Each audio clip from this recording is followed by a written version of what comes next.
This is the Transformers Generations War for Cybertron Trilogy, the Netflix version of Kingdom Deluxe Class Cheetor. Oh my goodness, I'm so happy I found this one. Been hunting it down for a month. I picked this figure up at EARTHRISE. Let's get him out of packaging.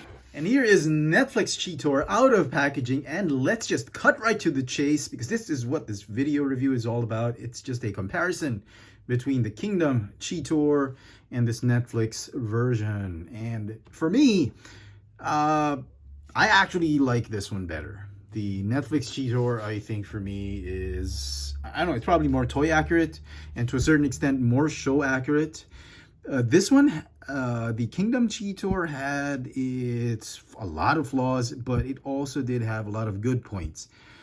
And comparing the two, I'm more partial to the Netflix Cheetor. Now, I think it's a matter of preference. A lot of collectors are divided on these figures. Some actually prefer this one, at least out here, and the others prefer this one. But I personally like this one because I love the metallic blue on it. That's how I remembered Cheetor on the show. My biggest concern about the Netflix Cheetor is the yellow gold plastic that it uses. Apart from the fact that I am always very cautious about yellow gold plastic from Hasbro, between the two, this color is kind of giving me a sort of a mustard poop type of vibe to it. I don't know why. I was expecting it to be a lot brighter and a little bit more yellow gold, but it's more of a mustard gold, and as such it is giving me that poop, like diarrhea mustard type of poop vibe to it. I don't know why. I'm sorry for those of you who are still eating, did not want to hear that. But in terms of yellow, this one actually looks more like a cheetah than this one. In terms of the blue, this one obviously is more superior. Is very, very good looking metallic blue. And look at the animal head sculpt on both figures. They're both great. This one actually kind of reminds me of the show, and this one kind of reminds me of the toy. But I still prefer the green eyes better than the orange eyes. Head sculpt, it's a matter of preference. This one looks great. This one looks really nice. I like this one obviously better. The whip with the blade on it. This one has less paint. Obviously, they scrimped on the paint on this one because of the metallic finish. I guess it was probably more expensive. So it's unpainted, the weapon. It doesn't really matter, so it doesn't stick out too much in cheetah mode. Also on the legs, you can see there's an absence of paint. I'm actually okay with that. I actually like the absence of the blue paint on this figure. Less is more, I guess. And on the back, very similar design in terms of paint apps. In terms of mold degradation, I don't think there's any. It's actually much tighter. The joints, I felt with this figure, are even tighter than the Kingdom release. For some reason, for some weird reason, I don't know why. I had a hard time twisting the thigh joints. Hinge joints on the knees are fine, on the elbow, wrist joints. Feet are a little bit tight on this one. Head sculpt, the neck joint is a little tight. Waist joint is tight, so very surprising. Maybe this was the first version they intended to release. In terms of quality issues, that's always what I'm looking for. You know, my bad luck with Hasbro.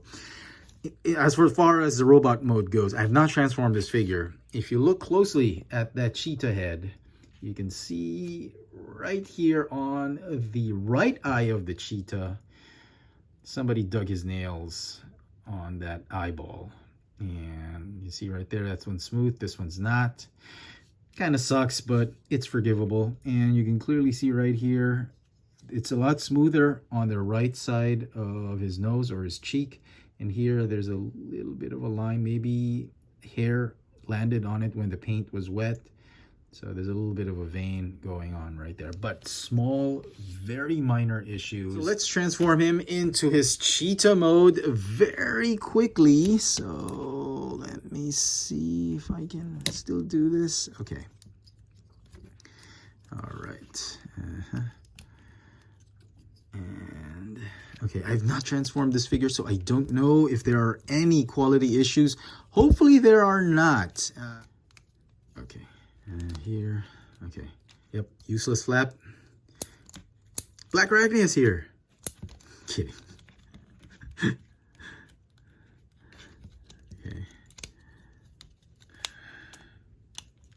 is it more difficult to transform? This is a new figure. Okay.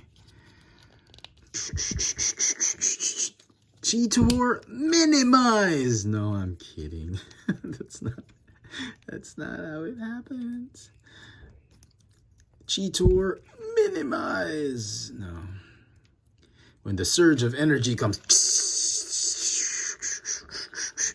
they just transform like that. Okay. And plug in that bit right there. Cheetah mode looks great, and this figure, even in alt mode, I'm liking how it looks. The yellow is a little it's a little deeper than I wanted it to be. I wished it would have been a little bit brighter than I was expecting it to be a little bit more, just a tad bit brighter, like hit up the hue up a notch. But as it is, I'm still pleased with it. He looks great. I'm Cheetor. Maximize. And so some final thoughts on the Netflix Cheetor. I personally like it better than the Kingdom Cheetor. It's a matter of preference, I suppose. But if you're willing to spend a little extra for a little bit better paint and plastic color, I think it's worth getting this, because the Netflix Cheetor is going for about $7 to $9 more expensive than the regular release. So if you're willing to spend that much on everybody's favorite Maximal, I don't know, I wanted a better version of Cheetor, and as such I decided to go get it. This older Cheetor, the Kingdom version, is going off to a buddy of mine. He's agreed to purchase it from me. I've sold it to him cheap. And this is my current Cheetor, and will be my Cheetor for the rest of the Kingdom line and Beast Wars. So I hope we get Rhinox soon, so we can have all the Maximals together. This new Netflix Cheetor is going to get a 8.5, or I'm gonna give it a 9 out of 10. Simply because I was very impressed with the metallic blue paint and how the whole yellow, gold, and metallic blue came together for that figure.